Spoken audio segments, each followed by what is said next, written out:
As Mrs. Hutchison said, my name is Mr. Davis. I'm the assistant director here. And I wanted to remind each of you that are tuned in or maybe watching this at some point that information is readily available on the Greater Lafayette Career Academy. Your best source of information is our website, which is glcareeracademy.com. And you can find out information about our programs. You can find a student handbook. You can find a curriculum guide that talks about certifications and dual enrollments. You can also find out the latest news. Usually we post that on the front of our webpage, where you can just basically open the webpage, make one click, and find out the newest announcements associated with the Career Academy. We also have a Twitter site, and you can pick us up on Twitter. Just go in and type in that same address at GL Career Academy, and we'll pop up. And we're posting things somewhat regularly normal on Twitter when we have things to put out. A lot of program videos out there right now, and also some announcements concerning activities going on here at the Career Academy. Well, if you've tuned in now at the 5 o'clock segment, we're going to take you on a virtual trip inside the building to the criminal justice room, and we'll introduce you to the instructor when we get there. So I'm going to have the tour, and we'll start making our way to the room now.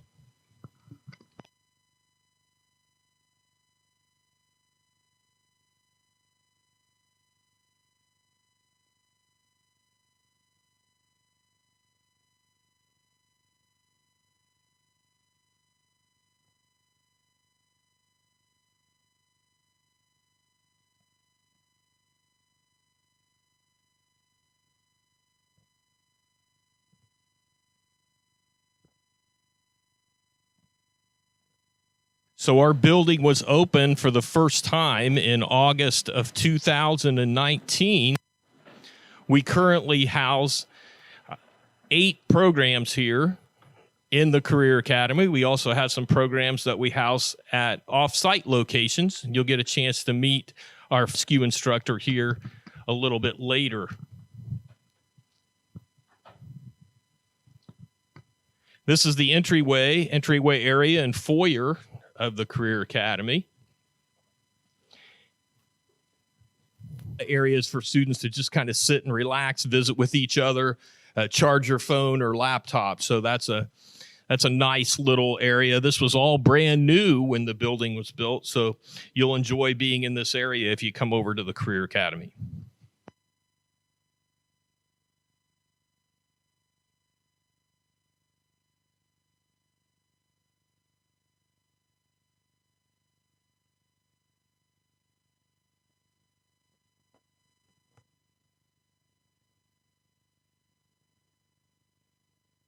So we're on the lower level of the Career Academy now, and like I said, the Culinary Arts Room, we got a little bit of a walk here, and as we walk along, I would like to offer the following statement to you.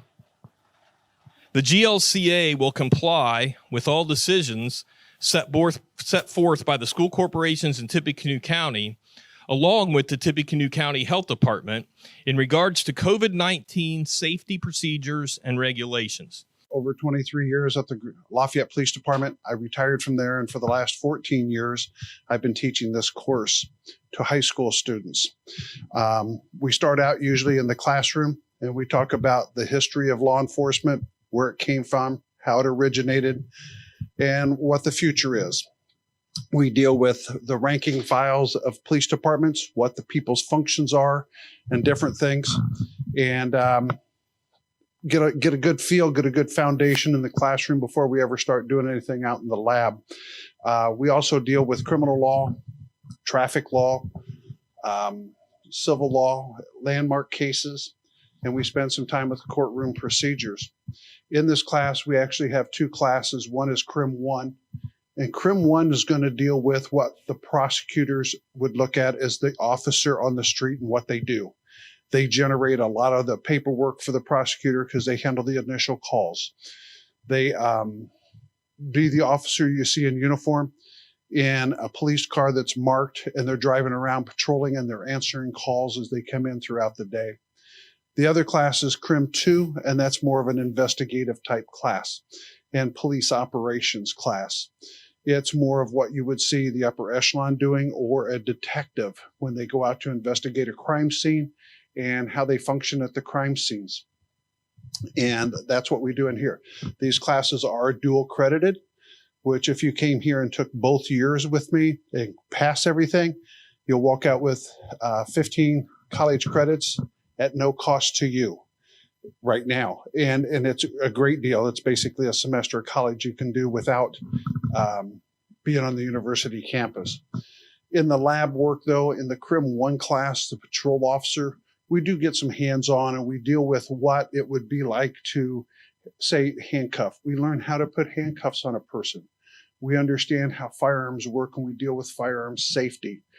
We work with the batons. We work with the things that a patrol officer would have. And if, on your way out, I've got some stuff setting on a table over there. If they want to do it now while I talk, take some pictures of that so you can see what it is and get a little bit of a feel for the materials or the items that we work with. There, and you'll see their rubber guns, the duty belt, flashlights, police radios, type radios. In the afternoon class, we do things with investigative. So you'll see the fingerprinting material and stuff sitting there. Then in the CRIM 2, when we're doing investigations, not only are we identifying the evidence, we talk about the chain of custody with it and the importance of that for the courtroom. We will deal with how you tag it, how you bag it and collect it and make sure it gets processed so it can go into the courtroom so that we don't lose cases on those things. We do things with body language. We do things with deceptive behavior. We spend a lot of time on communication skills, the ability to communicate, talk to people, interview people, interrogate them, and this type of stuff. In the investigative class, we have one whole segment we do on serial killers, what makes them tick, what makes them function, and why, to the best of our abilities. So we do a lot of things that way. I try to get guest speakers in here. Matt Guard, Lieutenant Guard from the Lafayette PD, was here our last day of school and went through fingerprinting so the kids could learn how to fingerprint and the importance of it, how to lift fingerprints, and things of that nature. So then there's a lot of fields, a lot of areas you can go into in this field, and it depends on what you want to do. One of the other things we do in the CRIM 1 class is defensive tactics. And we do a whole lot of defensive tactics, and that's good whether you go into law enforcement or not. But there's a lot of need for police officers. There's a real big need for records clerks, dispatchers. So there's a lot of fields on that. Did you have any questions coming up here? Okay. Okay. So they can't hear you, they can't hear me, so I'll hear you. Where would you go next after you take this course? Okay, the question was, where do you go next after you take this course? You've got many options. The one hard thing with criminal justice is, in the state of Indiana anyway, you can't be a police officer till you're 21. So when you graduate at 18, 19 years old, you've got a kind of a void in there. And you could go into the military, which I've had several former students do. They go into the military and they get some background there that they bring it back to the police departments. You can go to college and get a degree in anything, but you could also study criminal justice and come out and put it to work in the field. Or you go get a job and be in a job if you want to stay in that field. Dispatchers, as I mentioned, they're always in the need of dispatchers. And I've seen, we used to have them down at the police department at Lafayette, where we would have full-time college students, but they would dispatch midnight to 8 and then go to college during the day. And that way they have an income coming in, and it's not such a major expense to go to college. So there's a lot of different things you can do that way. Okay, the other one I have, so between CRIM 1 and CRIM 2, is that like a path from one to the next, or are those completely separate things? Like a prerequisite? Mm-hmm. Okay. The question was, between CRIM 1 and CRIM 2, is there a prerequisite? And no, not necessarily. There'll be a little bit of an overlap. Communication skills, I think, are important for both of them. And anybody that takes both, I think it's worth listening to them both. But they kind of separate themselves from what you see the patrol officer do and what you see an investigator do. So they're totally broken apart there. So you can do either one in the manner in which you want to take them. To take them in the proper chronological order, CRIM 1 and then CRIM 2 would be the way. But you won't lose anything if you take it in the opposite order. And then how much of percentage do you feel like each class is for hands-on versus? Okay. Percentage of hands-on. At the beginning of the class, we spend a good portion of the time in the classroom trying to build our foundation, understanding why you can do what you can do, and get a feel for the students and myself with each other. And then as time progresses, we spend more and more time in the lab. A lot of it, the time period depends on the students and their progression, but hopefully towards the end, we're at least 50% in the lab. Do you have any other questions or anything come in? I think that should keep it going. I'd say let's thank them and let them know that the next session starting in 2 minutes.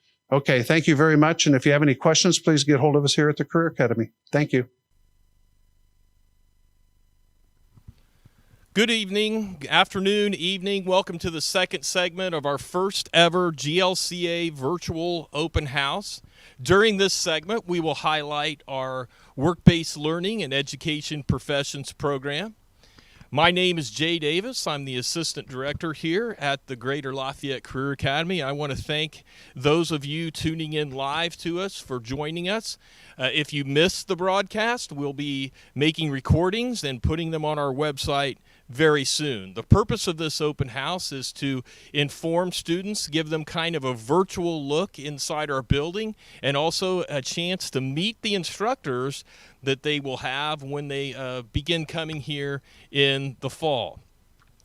A couple of general notes I'd like to mention. Transportation. We get a lot of questions about transportation to and from the Greater Lafayette Career Academy. All of the school corporations that send students here provide bus transportation.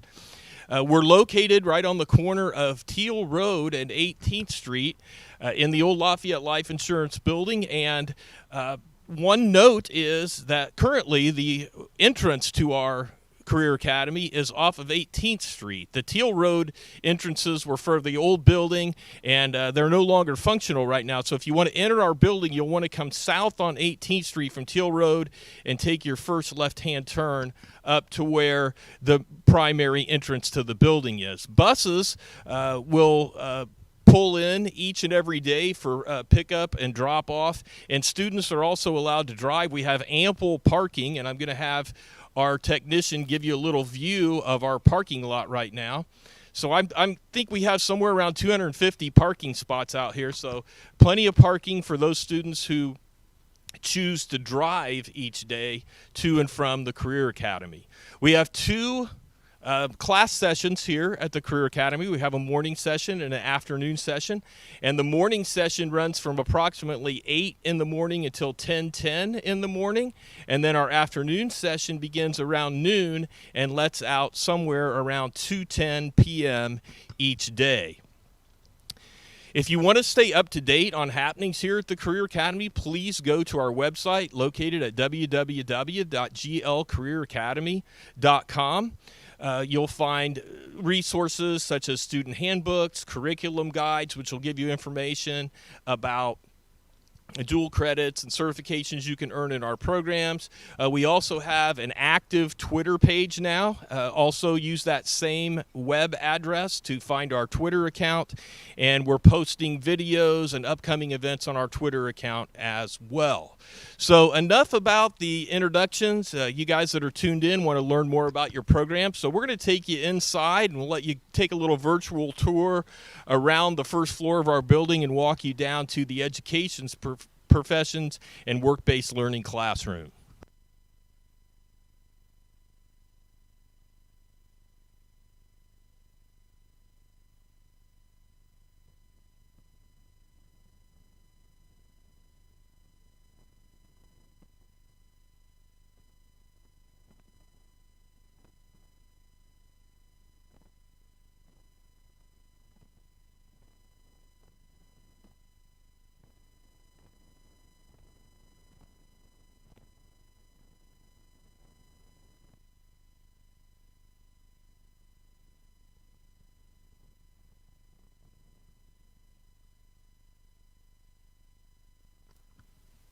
We are nearing what we like to call the atrium part of our building. A lot of students like to hang out here. We have plenty of USB connections to charge phones or to work on homework, plug your laptop in, plug your phone in. So plenty of time to spend here. Also wanted to let you know as we're walking down to Mrs. Vernon's classroom that the GLCA will comply with all decisions set by the school corporations in Tippecanoe County, along with the Tippecanoe County Health Department in regards to COVID-19 safety, procedures, and regulations.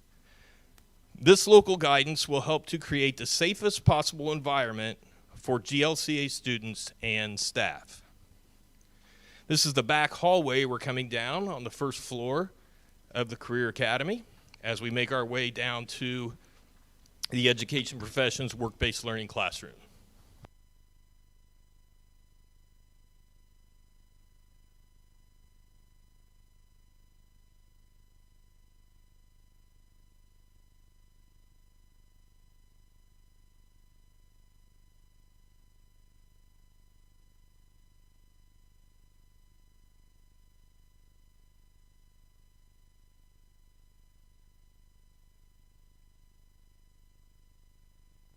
And we've arrived to the classroom.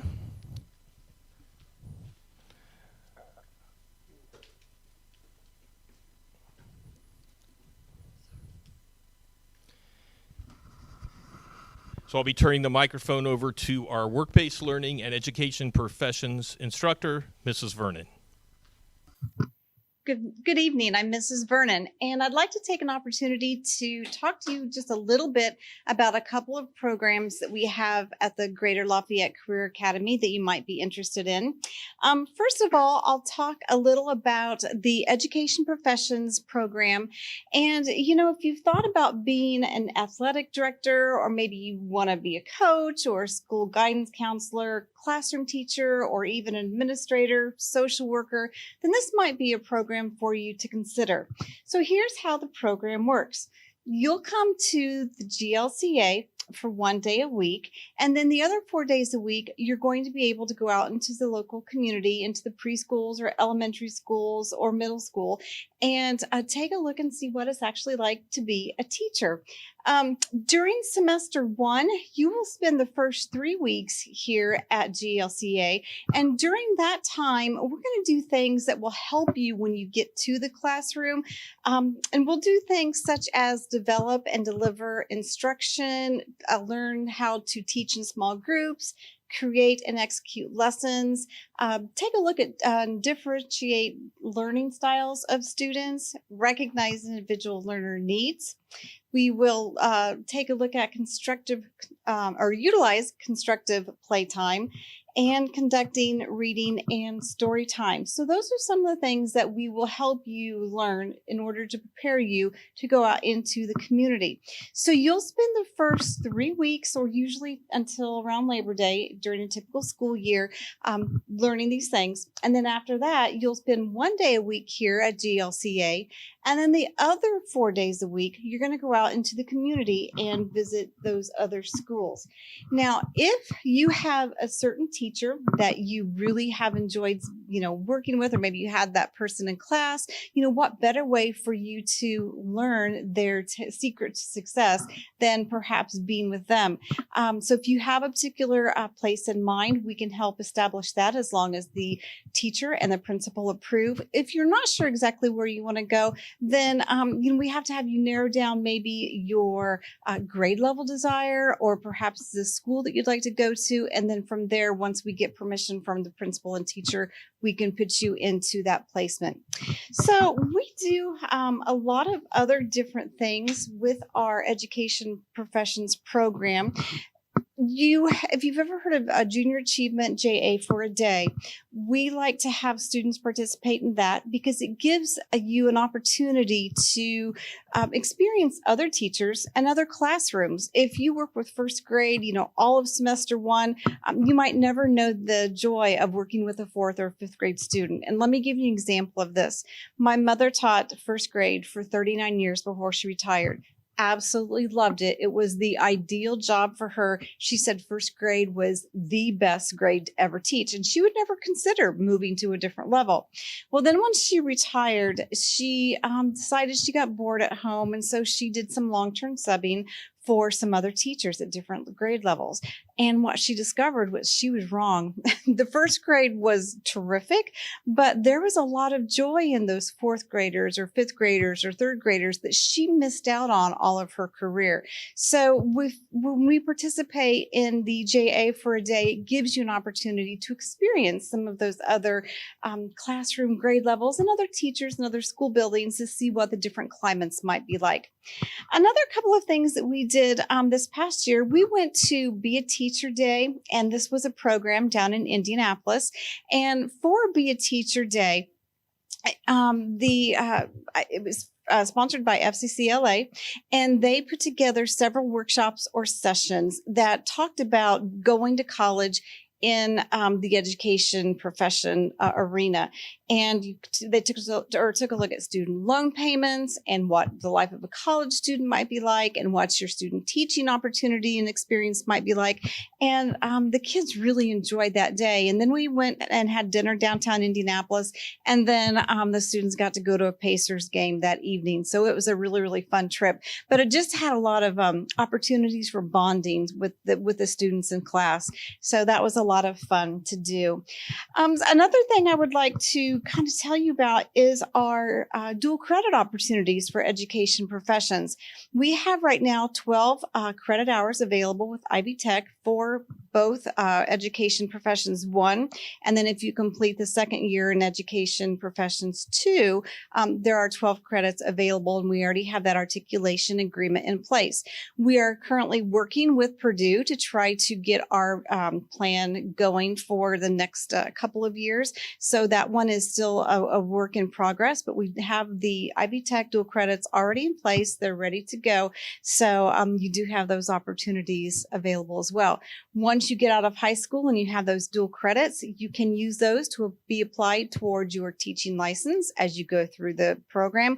Or you may be able just to use that to go right into the workforce if you'd like to be a teacher assistant or work as a teacher's aide during the school day. So that's a little bit about the Education Professions program. Do you want me to go on to work-based learning, or do you want to address any questions about ed professions? I think you did a really good job covering all the profession stuff that we have. I didn't see anything new pop up, so let's go ahead and just kind of work this. Okay, very good. Okay, so with work-based learning, this is a program where students are eligible to go to school for a half a day and then have an early release schedule for the other half of the day. When you are released, you are able to go to work and hopefully a career that is something related to what you want to do when you get out of high school or even college. Students have to work 15 hours a week, and during that 15 hours a week, you also have the opportunity to earn up to 6 high school credits, which also can, work as electives for your diploma, and that is for a two semester program. Now, you will come to GLCA 1 day a week, and then the other 4 days a week, you are able to go out and start working. During the 1 day a week we're at GLCA, we do a lot of things that will help you refine your skills. But one of the more important things that we work on is your e-portfolio. With your e-portfolio, we help you develop your resume, your cover letter, how to fill out applications either online or on paper properly, how to do interviewing. And this is good not just for the job market, but also for college applications and college scholarships. So it's not just for the workforce, but also has a lot of other good applications as well. Some of the other things that we like to cover, but you'll really get more of an opportunity to learn these things with your real world experience, is things like what we call soft skills or your essential skills. And both employers and college professors really try to hone in on these skills. And they say that they can teach students how to perform an operation, but these are some things that it's hard to come by, like time management or cooperation and good interpersonal skills, teamwork, communication, leadership. You learn flexibility, adaptability, problem solving skills. Again, these are things that as you are working, you are refining on your own. And it really goes a long way in the employment field and also in the collegiate field. Some of the different career paths where we have students working, we've got students that are in hospitality and tourism. We've got a lot of students that work in retail, marketing or merchandising, culinary arts, healthcare, veterinary care, financing and banking. So we have a lot of opportunities for students to try out different career areas to see if they might like it. And, it's not only tells you what you do like to do, but it also shows the student what they don't like to do. And these two programs I like to call the Try Before You Buy program, because it gives you a chance to get out there and see what it's like to be a teacher or to work day in and day out in the educational field. Or if you want to go into hospitality and tourism, is that just that's just not working on a cruise ship, but it's also booking opportunities for you to visit Lafayette or visit West Lafayette, or to see what's happening in downtown Indianapolis, or to be some sort of an event planner. There's a lot more that's involved in all of these opportunities. So again, it really gives you that chance to try it out before you get to college. And it's so important for you to take a look at your different career areas before you get to college. I know a lot of students change their majors 1 or 2 times, 2 or 3 times, but every single time you change your major, it costs money and it costs a lot of time. And I'm going to sort of conclude with personal experiences, if you will. My oldest daughter thought she wanted to be a pharmacist. And, she had done all of the research. She knew exactly what college she wanted to go to, who had the best program. And mind you, this was a 5-year, $60,000 a year investment. So we're talking about $300,000 she wanted to put towards her education, which is fine. That's what she really wanted to do. So she did a work-based learning internship her senior year. And she discovered within a couple or 3 weeks that pharmacy was not at all what she thought it was like. And she was really disappointed because she thought she had done the research. She looked it up online. She watched videos and she really thought she had a good handle on it. My niece is a pharmacist and she talked to her all the time. And like I said, she really thought she knew what it was going to be like. But once she experienced it for herself, she decided it wasn't in the cards. So her second semester, she still worked at the hospital, but was in a different department. She absolutely loved it. So she went on to college. She majored in biology and then she went to grad school, and she she just graduated in May, and she is a certified physician assistant now. And, had she not had that experience as a pharmacy, or working with a pharmacy, she might have just gone down the wrong path. And like I said, it's a $300,000 investment. So that's a lot of money to consider and a lot of time as well. Then my youngest son, he had an awful lot of dental problems when he was younger. And so his orthodontist really had a huge impact on his life. She was very inspiring, very positive, very enthusiastic. And so he thought, maybe I want to be a dentist or an orthodontist. So he did an internship with her. Loved every single minute of it. He continued to go back and work during the summers for her.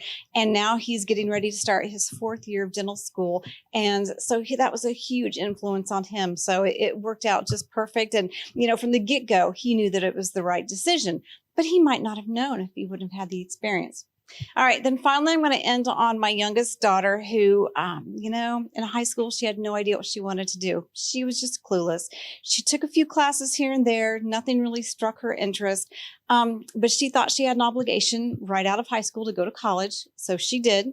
And, she took class here and class there. And again, nothing was spurring her interest. And after a year, she didn't do very well. She was pretty disappointed because she still had no clue what she wanted to do. So she took a gap year. She worked and saved quite a bit of money. And then she went to Bloomington, and she's now finally found a path that I think she's going to enjoy, which is terrific, except that, she's almost 22. Her best friends are all just about done with with college, and they're getting ready to start their careers, and she still has 2 or 3 years left because she wasn't sure what she wanted to do. She did not have those experiences or any sort of a program that inspired her when she was younger to really give her that, burst of enthusiasm or energy for a career. So, there's not a thing wrong with changing your mind as you go to college. You can change your major, and sometimes you can do it pretty seamlessly without it adding a lot of time or a lot of money. But if you can kind of explore some of these career areas first, it can give you a leg up on the competition and help really get you there just a little bit faster. So with that, I will entertain any questions. One thing I did overlook on the work-based learning, I know some students come to the program and they already have a job, and that's great. They can, keep that job if that's something that they're wanting, to stick with for the rest of the year. But you never know what opportunities might present themselves. I had a student who had a job she loved. This past year, she really, really enjoyed it, but her true passion was in hospitality and tourism. And so about 2-3 months into the school year, we had an opportunity where she was able to join a hospitality employer, and that really showed her the ropes. And so we were able to sort of switch gears a little bit. She ended up keeping both jobs just so that she could make a little bit of extra money. But some students come in with a job that they want and are able to keep it. Other students, partway in the year, they may just, have a change of heart. And there's nothing wrong with trying to explore different opportunities. That's how we learn, and it's how we grow, is being able to see different things. And the same with our education professions. Do you have to have the same teacher for the entire year? You absolutely do not. In fact, I encourage students to try different grade levels and different teachers, maybe in the same school, but I encourage, you to try different opportunities in order to see what else is out there. Okay, so I guess one of the questions, and they can't hear me very well, so you have Okay. to basically read the question. Okay. Is, so it sounds like, so coming into the program, if they don't have any work experience, what does that look like? If they come into the program with no work experience, we will start off on their resume and try to get this built up for them so that when they go out to employers, they've got something they can take with them in hand. And, no one has zero work experience, because if you have a dog at home, I'll bet you've had to take the dog out for walks, or maybe you've got a grandma that you have to help her with her garden because, she doesn't get around very well. So there's all sorts of opportunities in your life that can count as some sort of experience to show that you're responsible and that you can perform a job. So we will help work on some of those skills. And then with that, and, after really doing some sort of self-exploration so that we know where the interests lie, that will help us go out and try to find a job that will make the student get some accessibility to some career choices. Okay, then secondarily, so what if the worst happens and they lose their job? How's that going to affect their course? Okay, well, that's one of those gray areas, because it all depends on what the situation is. And I'll give you a couple of examples. Several years ago, I had a student who called in sick. And what happened was he went out and went fishing all day, and the employer caught him out fishing. And so he was terminated. And from that point, we had to remove them from the program, because that's one of those issues where it's pretty black and white. You violated the company policy, and things such as theft or too many no-call, no-shows. Those are more situations we can draw a line in the sand with. However, there are going to be some issues where maybe the student's laid off because the economic turndown has forced layoffs in the company. So if a student loses their job through no fault of their own, then we are able to try to find another job, or maybe they will find another opportunity. But we work with them very closely to try to get those so we can recoup and recover those credits. So again, I can't definitely say one way or the other, because it really does depend upon the situation. Awesome. So, thank you. And Okay. Okay, very much. Thank you very much for this opportunity. And I hope you guys have a great rest of your summer. If you have any sort of questions, please look me up on the GLC website and give me an email so I can try to respond.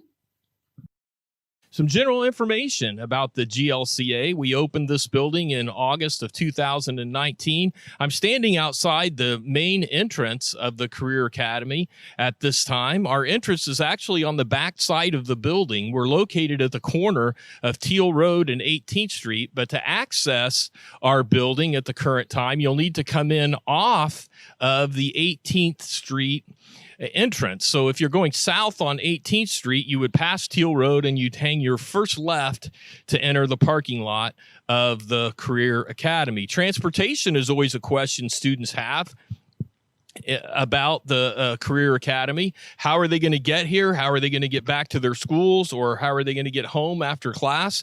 Well, all three of the school corporations that send students here to the Career Academy provide transportation. So if you want to catch a school bus here in the morning and back to your home school, or here in the afternoon and back to your home school and then home, transportation is provided. The area I'm standing in is kind of where our bus release area is. I'm going to have our cameraman kind of do a quick scan here of our parking lot. So if you do drive to the Career Academy, if you have your own car or you have somebody that wants to drop you off and pick you up, we have plenty of parking available out here right now. 250 plus parking spots available for our students. So if you drive here to class, you'll be able to park nearby and make it into this primary entrance that I'm standing in front of right now. We have an afternoon session and a morning session here at the Career Academy. If you come here in the mornings, your class is going to begin around 8 a.m. It's going to end about 10:10 a.m. And if you come here in the afternoon, you'll arrive here around noon, and your release time will be about 2:10 p.m. in the afternoon. We have some great resources for you guys to utilize if you want to find out more information about the Greater Lafayette Career Academy, and if you want to stay updated on events and important happenings that are going on. Just on the web, you can go to www.glcareeracademy.com. Have a lot of resources there for you, student handbooks, curriculum guides, information about certifications and dual credits that go along with our programs, as well as usually in the banner on that page as well, we'll have information about events that are going on. There was actually a link to this event up there, information about our Summer Bridge program. So turn into the website for all of the most recent happenings going on here at the Career Academy. We also have our own Twitter account now that's active. We've been posting some videos and some information about some of our recently graduated students. So go to that same as the website, the @GL Career Academy, and you'll find our current Twitter feed. Well, we're going to let you find out a little bit more about our culinary arts program. So we're going to start making our way to the culinary arts program. It's kind of a long walk. It's one of the farthest away from the main entrance, but we're going to kind of take you on a virtual tour through the Career Academy as we make our way down to the culinary arts program, where our instructor will then tell you a little bit more about the program. So I'm going to go off the air here for about the next 30 seconds, and we'll walk you into the building and start you down toward the culinary arts room.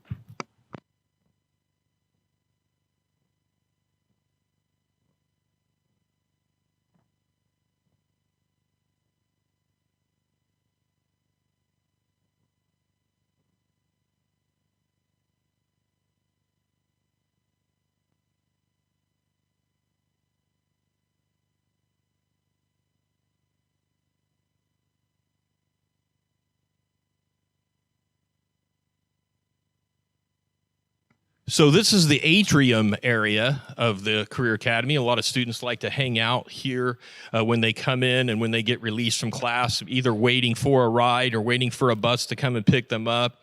A lot of areas for students to just kind of sit and relax, visit with each other, charge your phone or laptop. So that's a nice little area. This was all brand new when the building was built, so you'll enjoy being in this area if you come over to the Career Academy.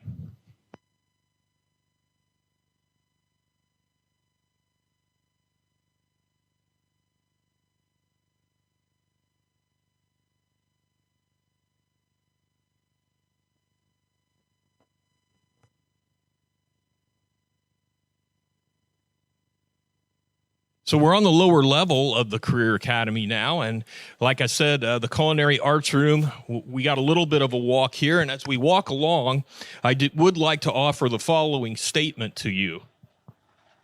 The GLCA will comply with all decisions set forth by the school corporations in Tippecanoe County, along with the Tippecanoe County Health Department in regards to COVID-19 safety procedures and regulations. This local guidance will help to create the safest possible environment for GLCA students and staff.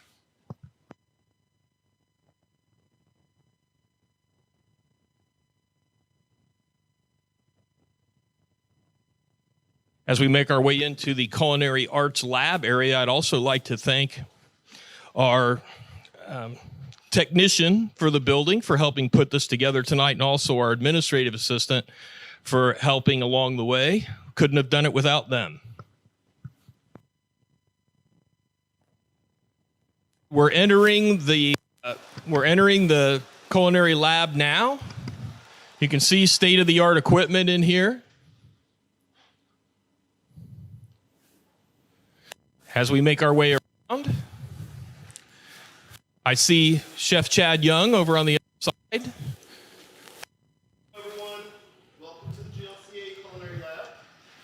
I'm going to go ahead and hand the microphone off to him, and we'll let Chef Chad take over and tell you about his program. Awesome. Thank you, Mr. Davis. So welcome, everyone. This is the Culinary Lab for Culinary Arts 1 and 2. That is what we are currently offering here at the GLCA.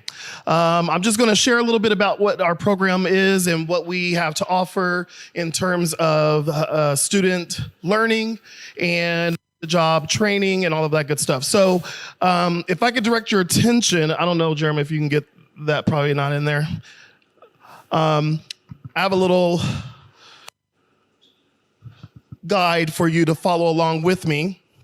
And basically, this just gives us a brief outline of what Culinary 1 and what Culinary 2 have to offer. So our students have the opportunity to, when they enter, to take safety and sanitation. And basically what that is exactly what it sounds like: learning how to prepare food safely, and proper sanitation is being applied as well. So we start out with what we call basically like the bottom of the line basic learning of food safety and sanitation. And then we go into Serve Safe. Serve Safe is basically a food and beverage safety program that's accredited by the National, well, it's administered by the National Restaurant Association, but it's accredited as well. Accreditation is important because that means those students can earn a certificate, and the certificate is good for 5 years. And they take it, they could take it for free. Normally it would cost that student $40, but with what we do here, it's part of the curriculum. So they take it for free, and it's good for 5 years. They could take that certificate to their employer and basically maybe even get a raise, or a raise. What am I trying to think of? Promotion. There we go. Geez, lost my train of thought there. So a promotion within their food service establishment as well. And that basically means they can go to a shift leader, become a shift leader instead of a crew member, maybe even move into manager status. So it's very, very important for those students to have. And they're at that level now that they really need those credentials behind them. Anyway, I have an example of the certificates here. This is the food handler, and there's 2 different categories of Serve Safe accreditations that you can get, or certifications that you can get. One is the food handler, and then one is the manager certificate. So the food handler is the one I'm holding here, and this is a current student that achieved the certification even over COVID. She went online, and we studied together. She went online and studied together online. She went and took it and passed the test, and then she has a certificate that she could take to her employers. And she actually did get a raise. She communicated with me that she did get a raise, and yeah, so that's good. So the food safety, the handler, it cost money as well, but with COVID and with the circumstances, those students got to take it for free. So we took advantage of that, and we had a total of 8 students pass that exam out of the 11 that took it. So I was very proud of them. So that's a good thing. All right. So safety and sanitation is very important, and that's the very foundation, probably one of the most important things in the food service industry. So we really spend a lot of time on that. Then we jump into knife skills. Knife skills is basically learning how to properly hold the knife, learning to work with different knives, and knowing how those knives, what's going on? Knowing how those knives are, what the proper use of them are, because all knives are not the same. All knives are not created equal, and they do have specific purposes. So they learn how to use different knives for the different skills that we are applying to what we do in the curriculum. Soup, stocks, and sauces is next, and basically it's what it says: soup, stocks, and sauces. So we start with learning how to prepare a proper stock, and then we take that stock and then we make the mother sauces from it, which is the 5 grand sauces or mother sauces. And then from there, we take those stocks as well and some of the sauces too sometimes, and use those to make soups. And we do cream-based soups and broth-based as well. So they learn how to, apply different techniques to the different style of soups that they're making. Dry and moist heat cooking methods, obviously, that's very important.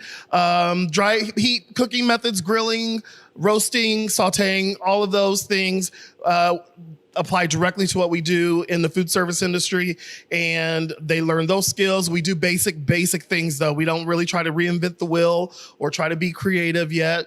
We want them to learn the technical skill first, and then we can apply that and be a little bit more creative after that. So that's very important, and I really stress to them that it's all about the technique and not so much focus on the creativity part of it. Yes, do we want it to taste good?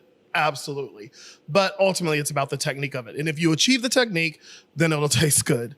All right. Moist heat cooking methods. So boiling, poaching, steaming. We learn how to do those things, and we use different types of foods. We use vegetables. We use meat products as well for the dry heat cooking methods too. So they learn those skills and those methods as well. And then we do what's called combination cooking, where we take 2 or 3 different one of those methods or each of those methods and combine them to do combination cooking. So an example would be if we're going to do Swiss steak, for example, then we would saute that steak, then add some aromatics and some, broth or something like that to it, and then put it in the oven to braise. And so that's 2 different cooking methods. And I really stress that a lot because that's really popular in the food service industry these days. Okay, cost control. We're getting into the math side of things. So cost control.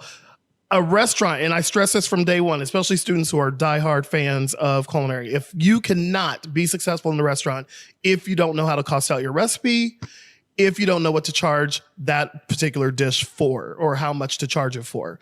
Oftentimes restaurants close within the first year because they don't hire an accountant, they don't properly cost out their food, they don't use food cost percentages and things like that, and then they lose money, can't pay the bills, and then they have to close the doors. So we spend a lot of time on that as well. It gets a little intense at times because, they have to cost out a recipe, determine how much each ingredient within that recipe costs, and then apply it to the menu. Okay. Customer service. How many of you have been out there and been to a restaurant and said, you know what, the food was okay, but I just didn't have a great experience. And basically customer service is probably one of the most important things in the food service industry as well, because the food could taste good all day, but if you don't have a great experience, you don't want to return back to that restaurant. So I stress that to the students that, hospitality and, is a great experience. Okay. How do you feel when you leave that restaurant? Did you feel good about what you ate and what you paid for? So we really spend a lot of time on that. And not only basic customer service, but front of the house, back of the house, and how they work together to achieve a good customer service status. All right. So let's talk about certifications again. So I alluded to or talked about earlier ServSafe. Now I want to talk about ProStart. ProStart is actually the curriculum that we use at the Greater Lafayette Career Academy. And I have an example right here of the books. And we use this material as other supplemental materials, but this is the Culinary Foundations book. And it's the second edition. This is level 2, so this would be for Culinary 2, but I'm still talking about Culinary 1.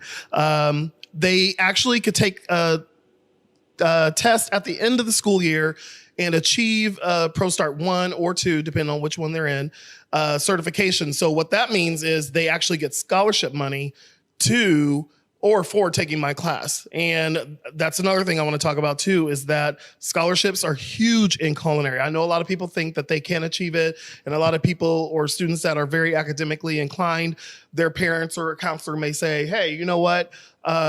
I know you love culinary, but you're such a smart kid. And then they kind of, steer them into some other things. And I won't name any other careers, but culinary, there is a lot of scholarships and there are a lot of cool jobs within the industry. So, I just stress to them and show them how much money they could potentially earn in scholarships and certifications and things like that, and even some jobs that they can actually get too. So we'll talk about that pathway in just a second. Students who take Culinary 1 will also earn 5 Ivy Tech dual credits. And basically what that means is dual, meaning 2.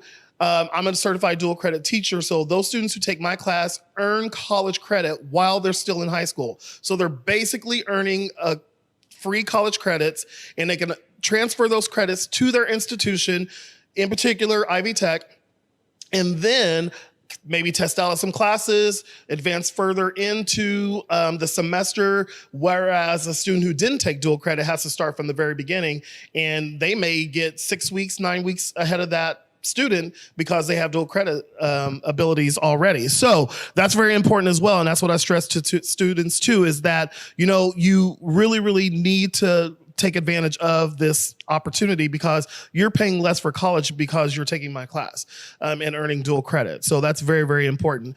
So speaking of pathway, so say that student earns those 5 credits and the 6 credits that they can earn in Culinary 2, they can then go to Ivy Tech, major in culinary arts, get their associate's degree there, and then transfer all those credits collectively together to Purdue and get their bachelor's maybe in food science, dietetics, something along those lines, and advance their career even further. So it's a win-win situation.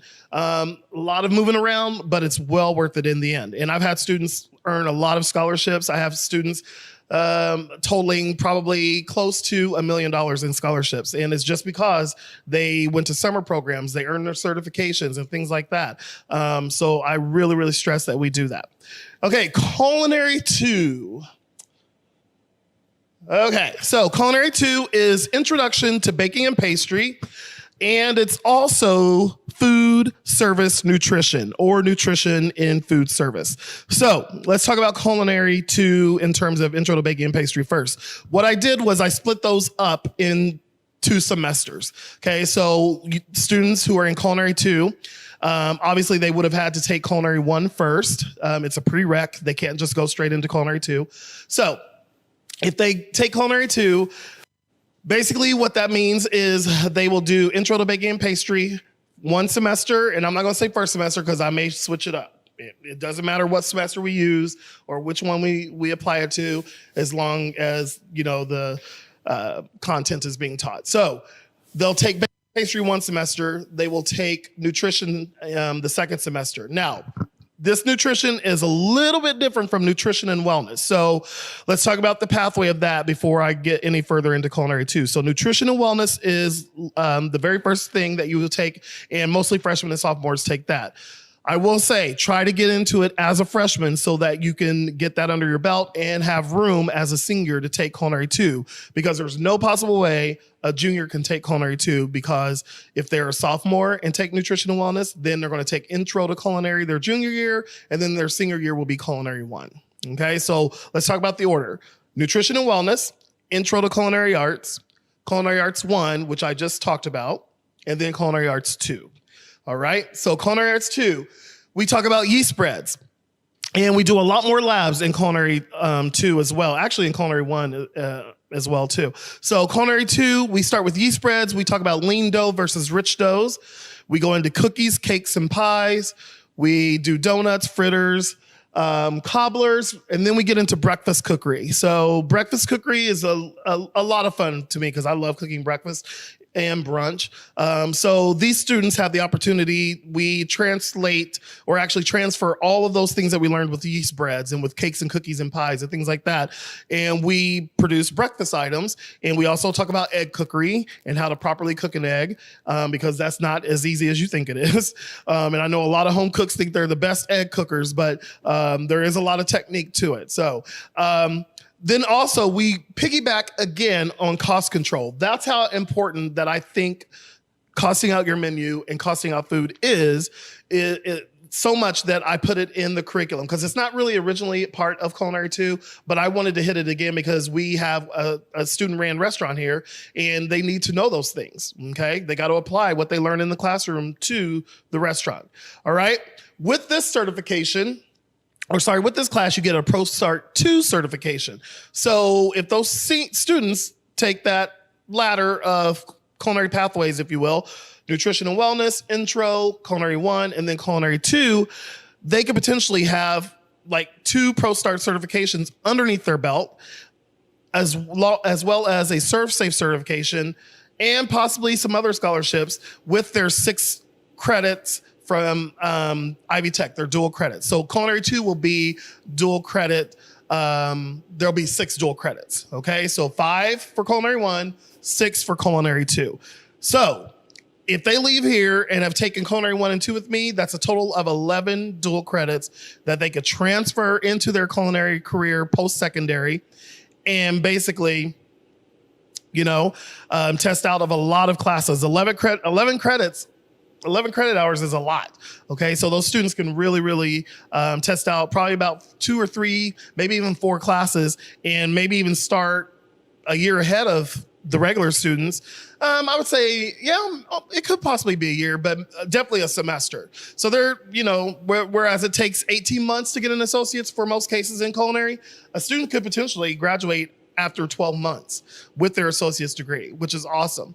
And I've actually had I've had 3 students do that as well as get their bachelor's in 2.5 years. So they are awesome students. So that's a little bit about what we do here in terms of culinary 1 and 2, in terms of the curriculum, in terms of labs and things like that. So if anyone's watching and has any questions, I have a little prompt sheet here that I can answer. And I've actually answered most of them with what I talked about in terms of our layout and with the certifications and things like that. I will take a look and see if I missed anything just in case. Oh, yeah. How will this course prepare me for pursuing a career in the culinary field after graduation? That's a great question. Well, not only does it prepare you, but it sets you up for success as well. So basically what you do when you leave here, or what you could do, is I know that there are a lot, especially in the greater Lafayette area, there are a lot of independent restaurants that are looking for students that have a culinary background.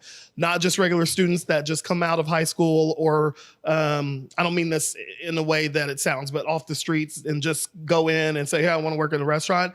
If they know a student has a culinary background and has maybe even been to culinary school, they're going to get that job over someone who does not have the basic background knowledge that a culinary student would have had.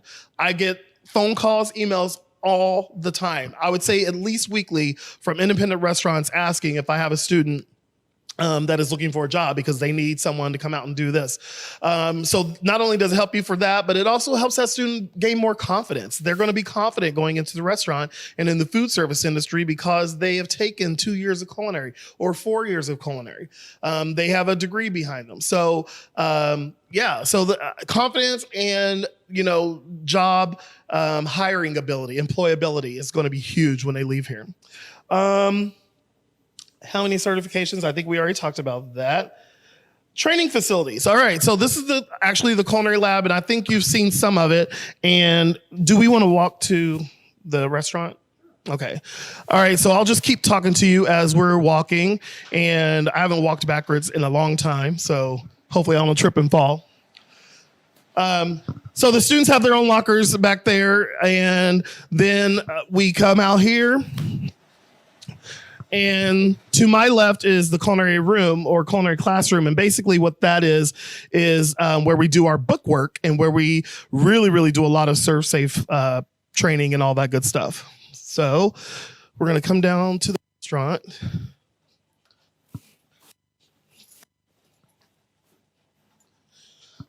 So we didn't get to open the restaurant this year because, as you all know, we had the fortunate circumstance of COVID taking over, and we just didn't have the time to do the restaurant, student-ran restaurant. But I'll turn on some lights. But this is the student-ran restaurant, and as you can see, the chairs are up because of cleaning stuff, and we're out of school. So this is the dining room, and when we designed it, we kept it pretty simple. Sleek, rustic, modern is the best terms to describe it. We went with neutral colors so that when and they're kind of, warm, so that when we decorate for the holidays or anything like that, we can go with any color palette that we want against these neutral tones. So this dining room could seat up to 150. And here's our private dining area. What we're trying to do, because we don't know exactly, well, I shouldn't say we don't know. We have a lot of ideas of when we're going to open and what style of dining we're going to do. But who are we catering to? Because it's during the school day. Some of the classes may not be at the ideal lunch hour. So we decided to do a private room so that we can cater to maybe local businesses that want to come in and hold a private meeting, a lunch meeting, something like that, and the students can cater it. All right. So that's what that would be for. And as we walk through here, this is where we enter into the back of the house. This is the server station. It isn't quite set up fully yet, but it will be by next year. And then we move into the actual where the magic happens. So this is our kitchen facility. This is our back of the house, as we call it in the restaurant industry.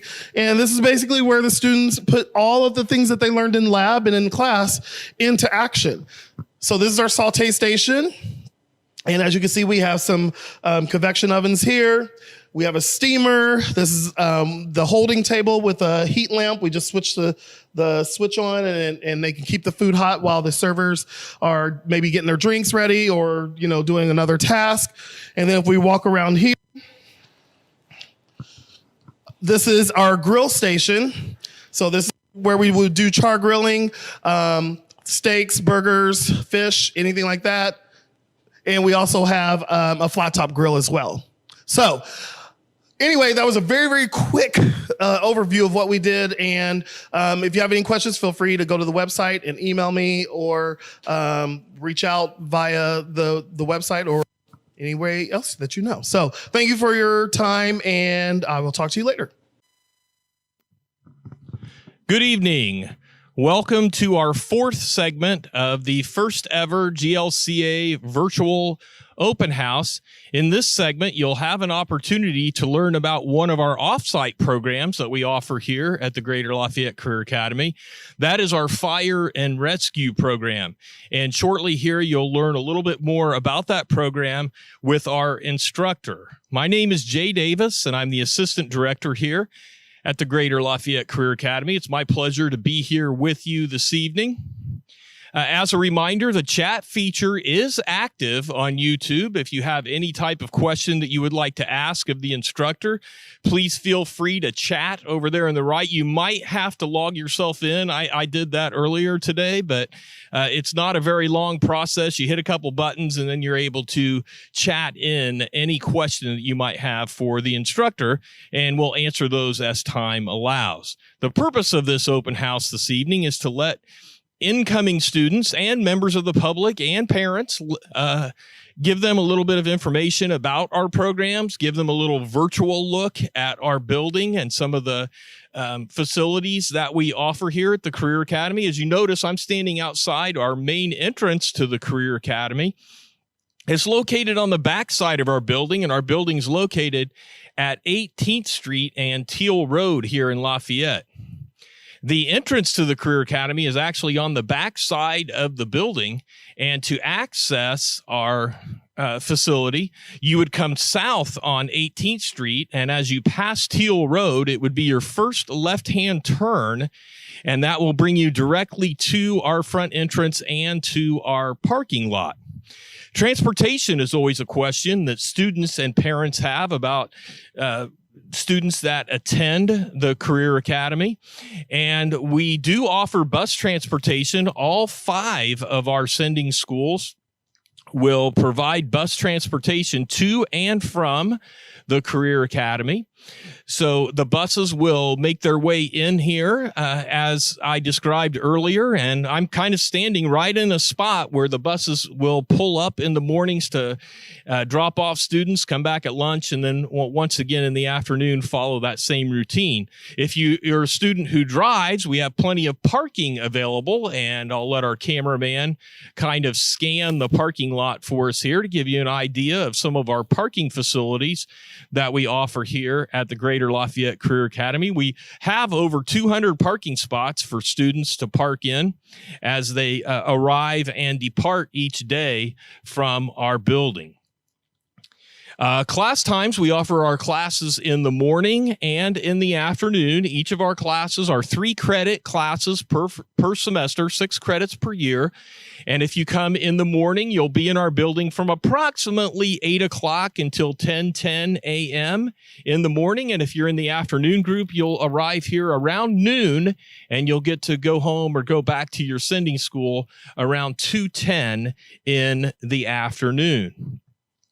We offer a lot of information about the Career Academy on our website. So if you go to www.glcareeracademy.com, you can access such resources as student handbooks, curriculum guides, which explain dual credits and certifications that are available here at the Career Academy.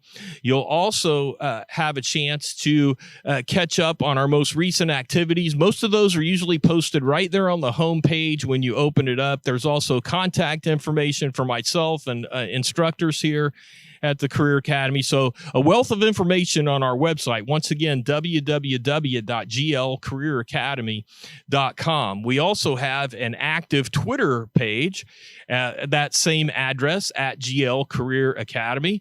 And if you look us up on there, you'll see some recently posted graduation student videos from some of our students who completed our programs this past year. And you'll also be able to see some videos specifically made for some of our programs here at the Career Academy. Well, we're going to do this one a little bit different than we did the earlier ones, as we have Captain Dave Stanley of the Lafayette Fire Department in our parking lot. And as our cameraman turns around, you'll notice that he's brought a fire truck with him this evening, along with some equipment. So I'll just kind of make my way over to Dave as we walk over, and then we'll pass the microphone off to him, and we'll let him tell you a little bit more about his program. One more thing that I wanted to add before I pass off the microphone to Dave is that the GLCA will comply with all decisions set forth by the school corporations in Tippecanoe County, along with the Tippecanoe County Health Department, in regards to COVID-19 safety procedures and regulations. This local guidance will help to create the safest possible environment for GLCA students and staff. So without any further delay, I'll give this microphone a swipe, and I'll hand it over to Captain Dave Stanley. Thanks, Jay. Hi, my name's Dave Stanley. I'm a training captain at the Lafayette Fire Department, and I do teach the high school program. I've got 21 years of experience plus 5 as a volunteer. I'm certified in pretty much everything except for some of the specialties in tactical rescue. So the program we have,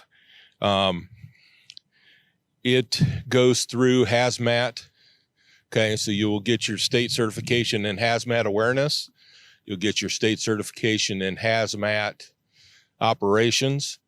You'll get your mandatory firefighter, which would allow you at that point in time to be a volunteer firefighter. And then a firefighter 1 and firefighter 2. So those are pretty much the same programs that we have for our recruits that we hire in, and they go through that program. Some of them already have them when they get there, so they just go through a refresher. They don't have to retake their state certifications. So that is our goal, is to get our students to get their 5 state certifications and then either go to Ivy Tech, or in the state of Indiana now, there are fire departments starting to hire 18-year-olds as opposed to waiting till you're 21. So average pay for a firefighter, it was a question I asked, even being older, is $45,000 to $70,000 starting out as a firefighter. Okay, depends on location. So we try to lead this program into junior year, and then your senior year you can take EMT. You can also take your EMT class separate from the academy through another EMT program, but then that's expensive to go that route. So the best way to do that would be to go through the academy here and get your EMT. Okay, so our fire department requires the 5 certifications that I just gave you, EMT, as well as hazmat tech. Okay, so those would be the programs you'd go through as a recruit on the Lafayette Fire Department. Okay, the fire department as well as law enforcement have both seen a decrease in the applications. It is a great career, so we're trying to push more people through that we can, and then you can go through the process. That's why a lot of places now are starting to go through and lower their ages to 18. So I know of at least 4, maybe 5 in the state of Indiana currently.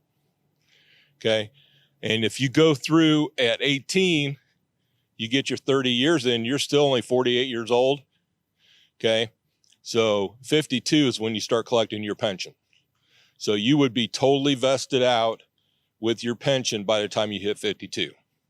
So at that point in time, you'd be 76% of a journeyman's pay for the Lafayette Fire Department in the state of Indiana. Okay. The process for getting on the fire department would be going through the application process, turning that in.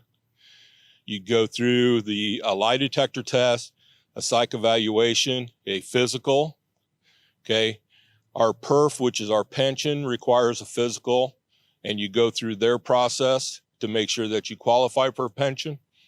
Also, you would go through an interview process, and then you would get put on a list. We have a list, and with the way things have been going in the decrease in applications, we are now going to a 1-year list. There'll be 25 names on that list. You would be ranked.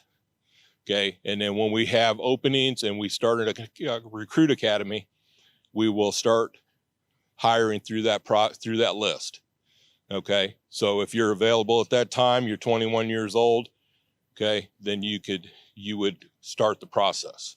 Okay, you can actually turn an application in when you're 20, but you can't get hired on until you're 21 with the Lafayette Fire Department currently. Okay, our program is a dual credit program with Ivy Tech. So you get your 5 state certifications, or you go through the class, okay, and complete your requirements for each certification. Then you will have 12 credits towards Ivy Tech. Okay, so that's where we want to get people going. Okay, you can go to the fire science program at Ivy Tech, 2-year program, get your fire science degree. By that time, you're 21. You come back, you could get hired on Lafayette Fire Department. Okay. If you are interested before that, which would help you in the application process, I work with enough of the volunteer programs around. As soon as you complete your mandatory fire, okay, I can help you get on a volunteer fire department.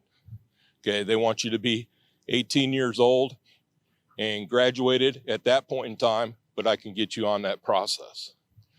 Okay, it's a good way to serve your community, plus gain the experience you need for your application process.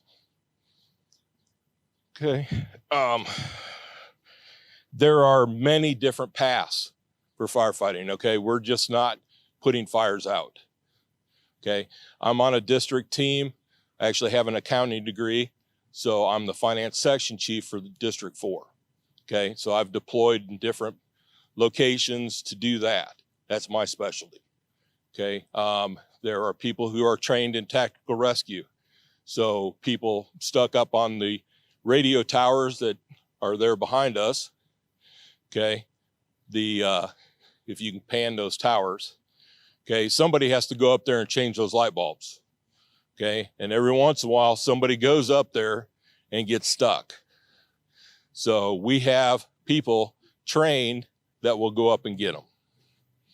Okay, so that's one of our specialties. We have a dive team, water rescue team, okay, trench rescue, confined space rescue, okay, as well as hazardous material techs. Okay, we just had a leaking tanker that we offloaded some fuel to stop the leak. Okay, so we did a transfer there. Okay, so there's many different avenues. Like I said, we have a district team, but we also have people that are on federal teams. Okay, we have a USAR team, U.S. Search and Rescue team out of Indianapolis area. We have some of our firefighters that are on that team, and they have deployed to different states when there's emergencies going on. Okay, so there's many different avenues you can go through and learn about. We don't just put out fires. Probably 80% of what we do is medical. Okay, we also do car wrecks, house fires, any rescue that or problem that they don't know who to send, they'll send the fire department and we'll figure it out. Okay, so let's see. Okay, our class is made up of classroom portion.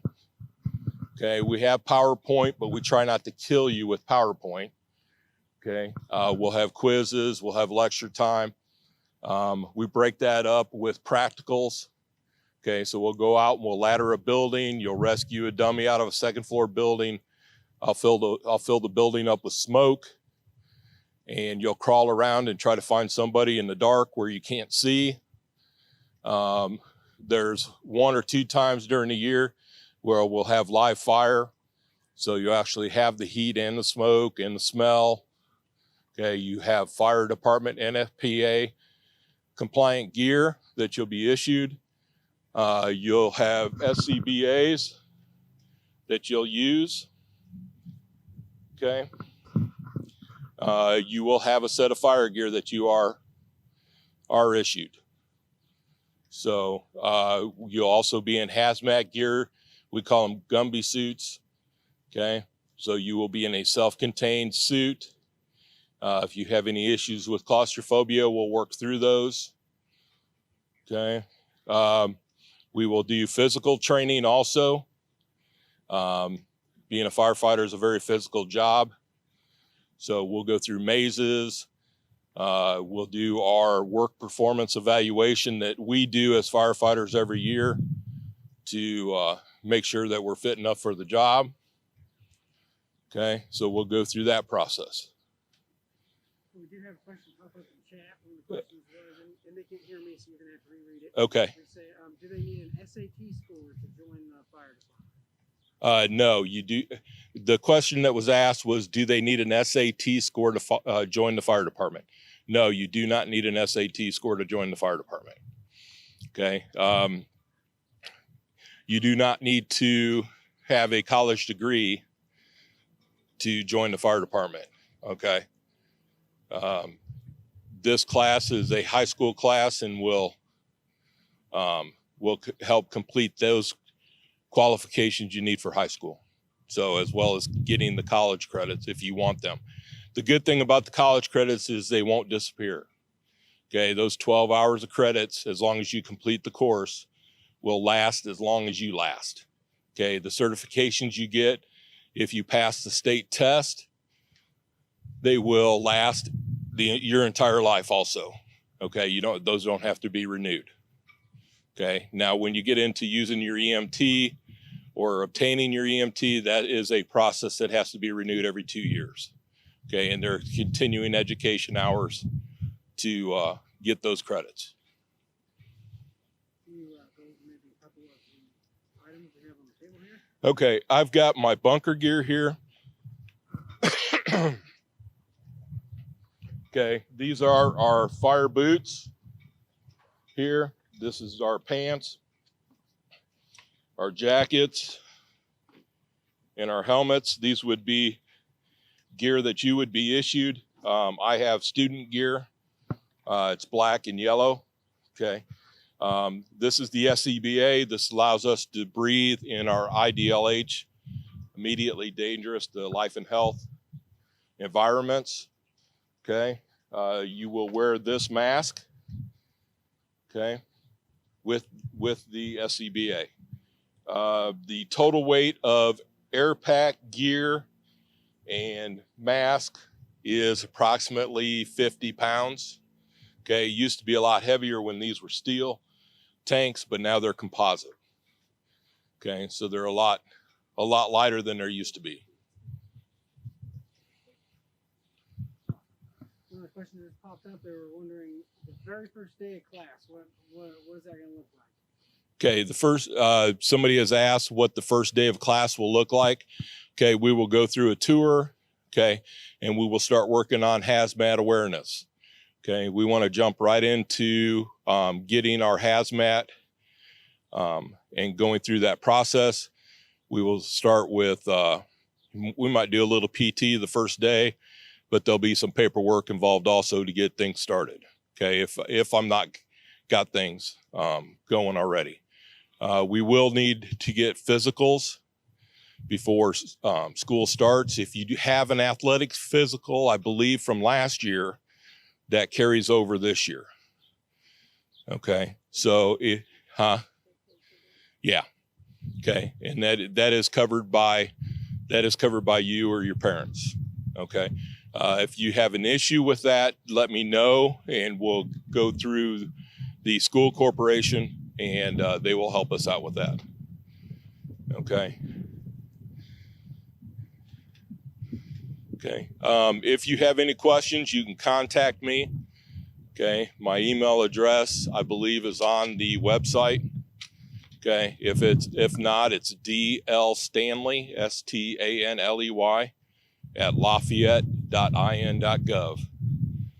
Okay. Thank you. Good evening, and welcome to our fifth segment of our first live GLCA virtual open house.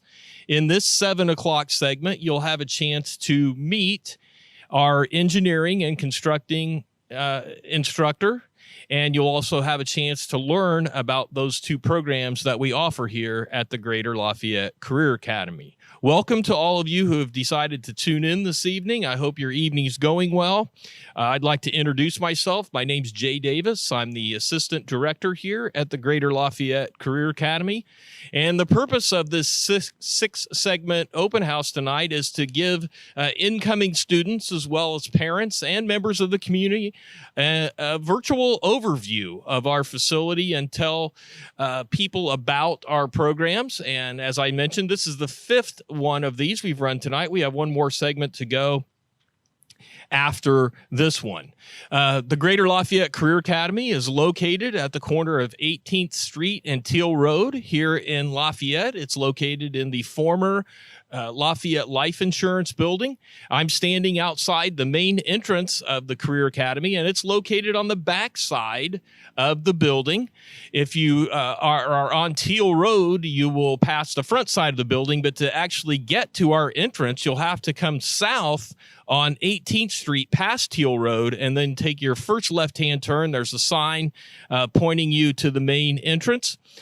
Where I'm standing is where our buses on a daily basis basis come and drop off our students and pick them back up. And speaking of buses, transportation is always a question that's brought up by students and parents alike. How are they going to get from their home school to the Career Academy and either get home or get back to their home school after their classes are over?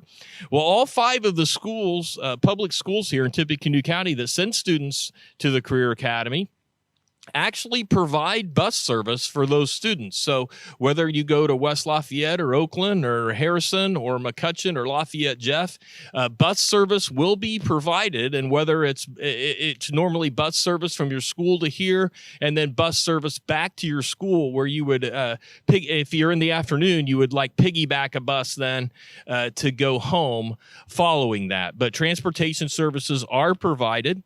We offer 2 sections here at the Career Academy, a morning section and an afternoon section.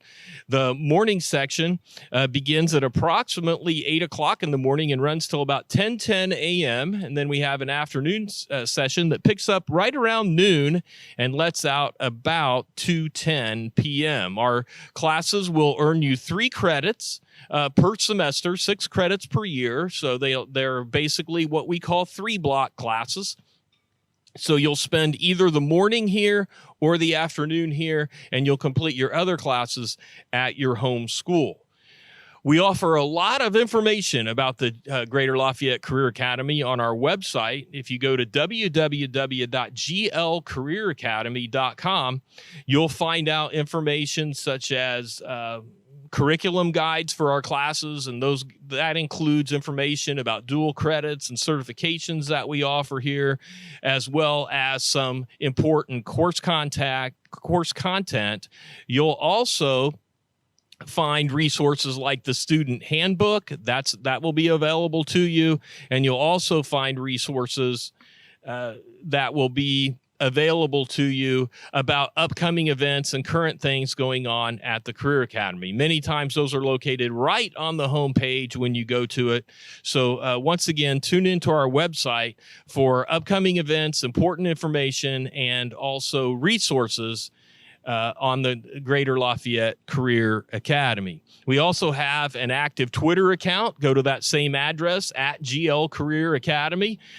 We've posted some success stories for our recently graduated seniors on there. You can find those. We've also posted some program videos that I know you will enjoy watching, and also some information about upcoming events here at the Career Academy. Well, enough about the general information about our building and about our programs. We're going to take you kind of on a short virtual tour here through the front door of the Career Academy and up into the building, where we will take you to the construction and engineering classroom to begin. I'm going to take about a 30-minute break here, and I'll be back with you to offer you some more information here shortly.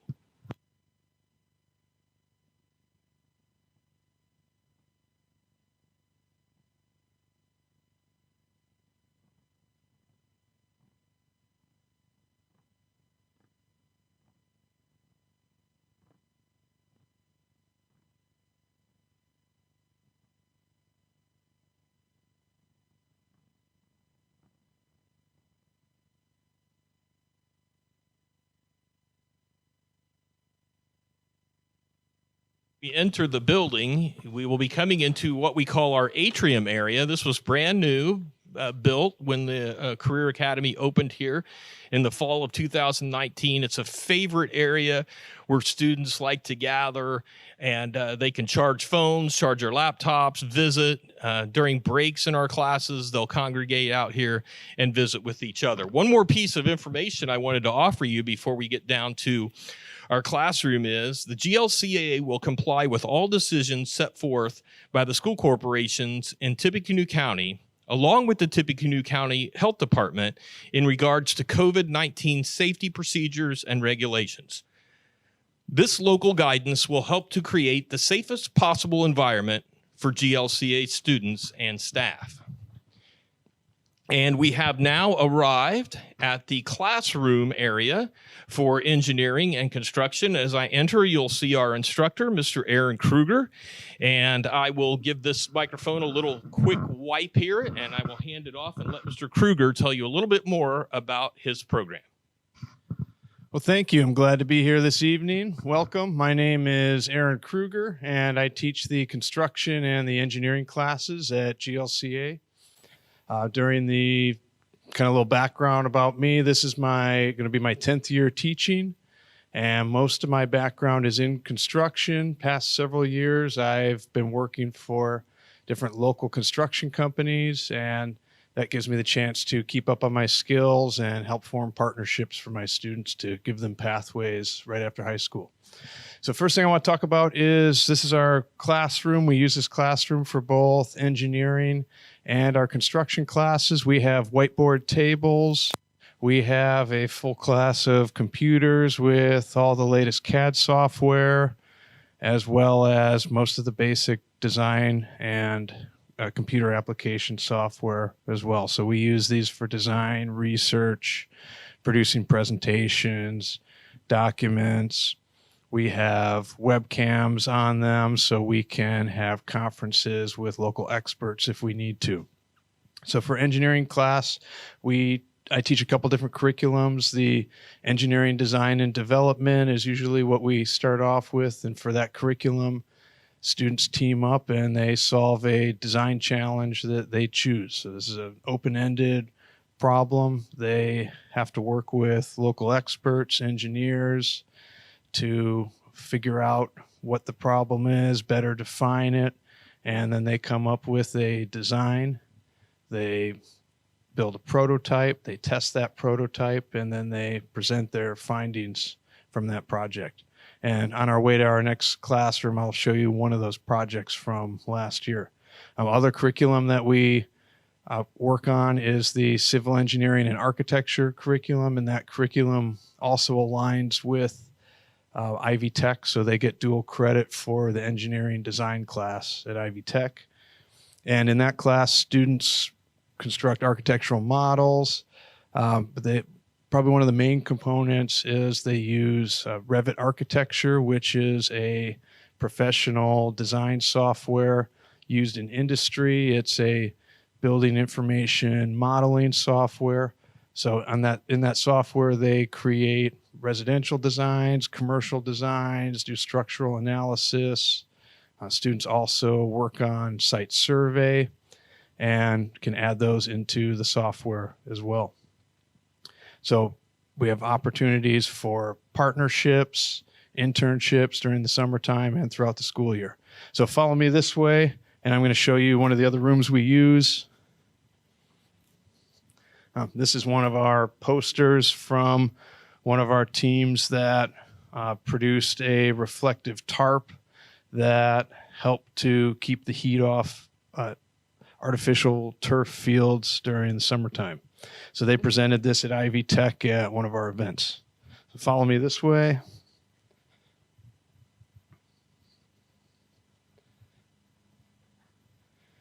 So over this way is where we take those designs and use some of our construction plans to actually build.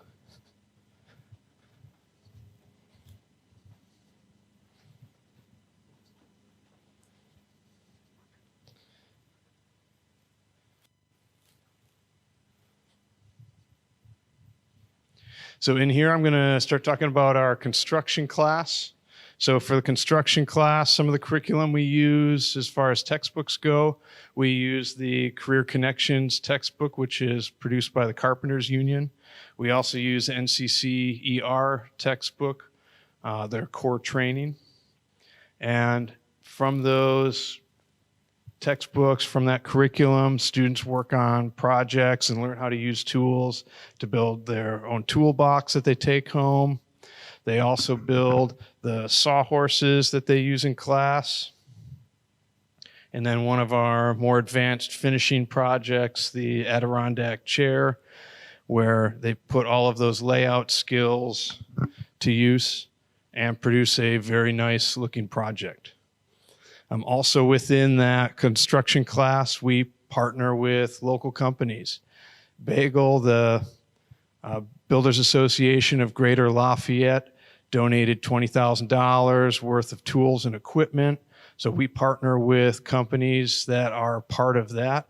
We also partner with Gaylor Electric. They came in and our students built training walls and learned how to wire electrical service from where it comes into the building all the way to receptacles, switches, even a doorbell, low voltage system.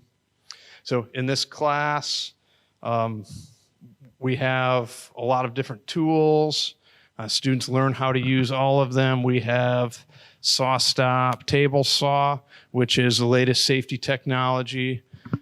We have a room full of hand power tools. I'll take you over here.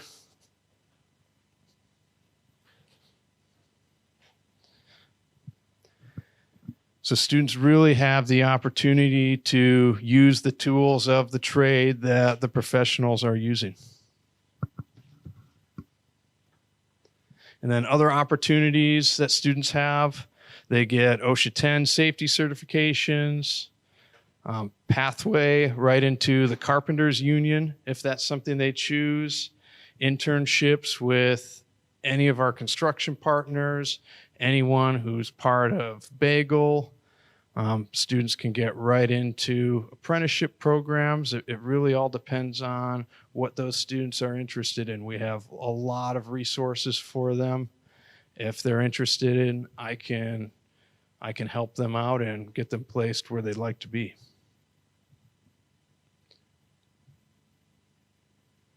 Do we have anyone live who has any questions?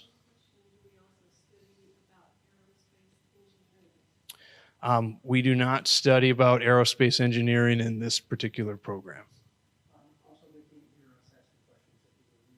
Yeah, so I'm going to go through some of the questions that we've been posed. Will I need to provide my own tools or any materials for the construction trades class? The answer is no. We have everything provided for you here.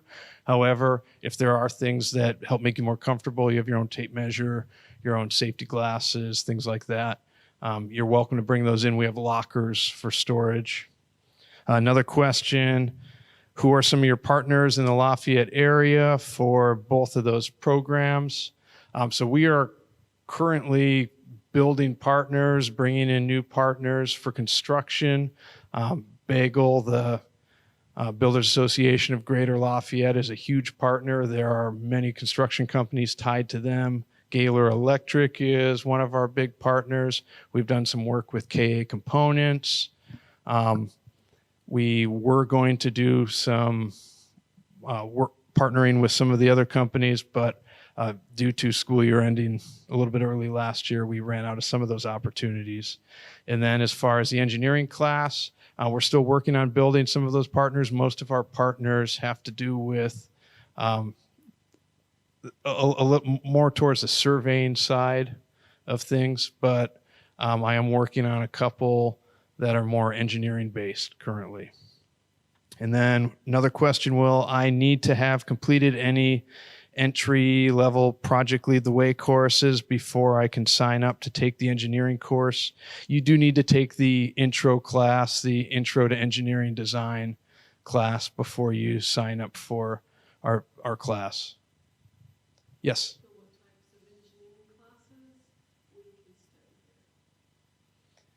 That we can study, the engineering classes that we study here are the Engineering Design and Development, which is the capstone class for Project Lead the Way, and the Civil Engineering and Architecture class, which is also a Project Lead the Way class.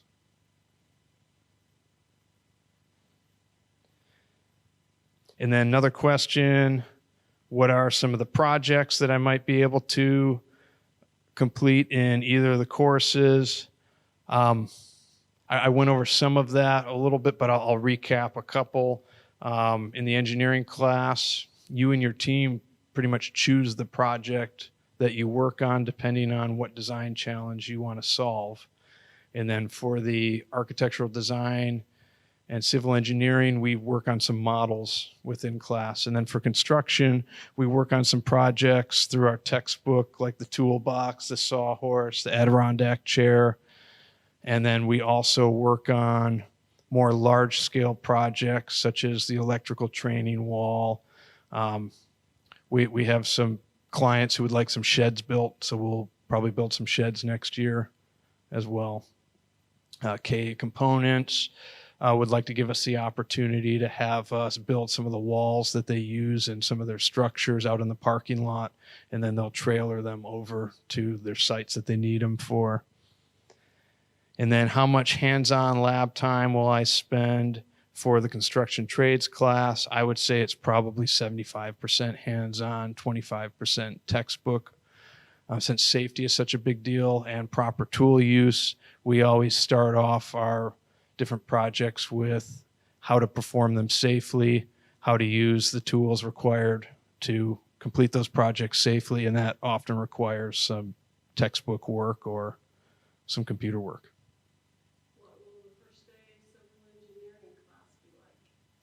So civil engineering class will probably start about a third of the way into the school year. I'll start with the engineering design and development class first, but I'll answer for both of those.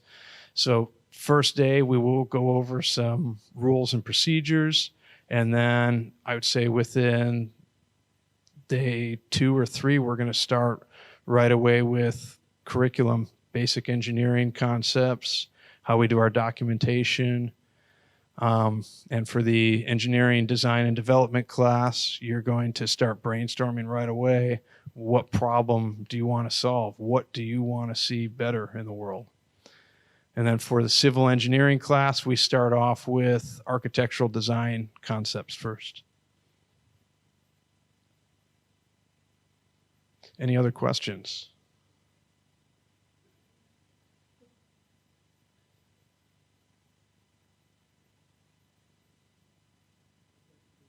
Okay.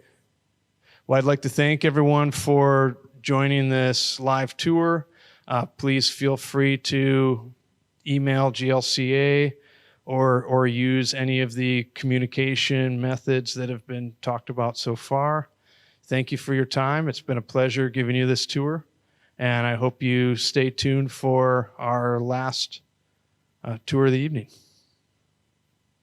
Good evening and welcome to our 6th and final segment of the first annual GLCA Virtual Open House, showcasing our programs here at the Greater Lafayette Career Academy. Beautiful sunset off to my right as I stand in front of the main entrance to the Greater Lafayette Career Academy. We're located here at the corner of Teal Road and 18th Street in Lafayette, Indiana, in the former Lafayette Life Insurance Building. My name is Jay Davis, and I'm the Assistant Director here at the Career Academy. And I hope that some of you are joining us live tonight. And if you're not joining us live, I hope some of you will pick up our recorded broadcast of our virtual open house, which will be available at a later date on the Greater Lafayette Career Academy website. The purpose of our open house, as I mentioned, is to give both incoming students and parents and those interested in the community a little closer look at our programs, and at the same time, kind of a virtual tour of our building as we divided this into 6 segments. In each of the 6 segments, we took a little trip from the main entrance here to the appropriate and designated areas of study that we have here at the Career Academy. As I said, I'm standing outside the main entrance here, and if you want to approach the Career Academy to get into our parking lot, the main entrance is located on the back side of the building. Many of you that are familiar with this building, if you're driving down Teal Road, you'll notice that there's an entrance there. We do not use that entrance. The only one we're currently using is the one I'm standing in front of. So if you're coming south on 18th Street, and you pass Teal Road, the very first left-hand turn you can make, and there's a sign out there that says Greater Lafayette Career Academy, is where you would come down. This is where our buses come each and every day in the mornings and also in the afternoons to drop off and pick up students from our 5 sending public high schools here in Tippecanoe County. So transportation is a question that we get from a lot of our incoming students and parents as well. And transportation is provided from each of those 5 schools here in Tippecanoe County. So whether you go to McCutcheon or Harrison or Lafayette Jeff or Oakland or West Lafayette, transportation via bus is available to you both to the Career Academy and back to your sending school. The buses, where I'm standing right now is basically where the buses drop off and pick up, but we also have a large parking lot, and I'll have them scan the camera around and show you a little bit of our parking lot area here. So those students that choose to drive to the Career Academy that are juniors and seniors, we have plenty of parking spaces available for you, over 200 plus spaces out here for students to park who drive themselves to and from the Career Academy each day. We offer morning and afternoon classes. Each of our class periods are what we call 3-block classes. You'll earn 3 credit hours for being here each semester, 6 credit hours for the year. If you come in the morning, your classes will begin at approximately 8 o'clock, and you'll get out of here about 10 after 10 a.m. in the morning.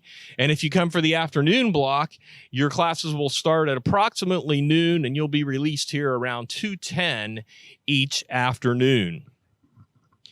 A lot of information out there about the Greater Lafayette Career Academy, and a great source for that information is our website located at www.glcareeracademy.com. You'll find a lot of resources on there that'll be helpful to you. There's curriculum guides on there that will explain the content of our classes. We'll talk about certifications you can earn, dual credits you can earn in our classes here. There's also a student handbook out there. There's also a guide that will give you information about our instructors and how to contact them and how to contact the administrators here at the Greater Lafayette Career Academy. We also have a Twitter account that's live, and we've been posting some information in the last 6 weeks or so about student success stories of some of our seniors that just recently graduated here from the Career Academy, as well as upcoming events like this one and others that we have had, and also general information about upcoming events. So stay tuned to our website at glcareeracademy.com and also to our Twitter account at GL Career Academy for information about the upcoming school year and other events that are taking place here at GLCA. Well, for the last time, we've done this 6 times tonight. And for the last time, we're going to start our way into the building and we're going to make our way down. And tonight, you're going to have a chance to meet our health science education instructor. And she's going to tell you a little bit about both our first year health science program and our second year health science program. So as you can see, we're on the move here. And I'm going to kind of temporarily turn off my microphone here for about the next 30 seconds as we make our way out from outside the building to inside the building. And I'll rejoin you when we get inside the building.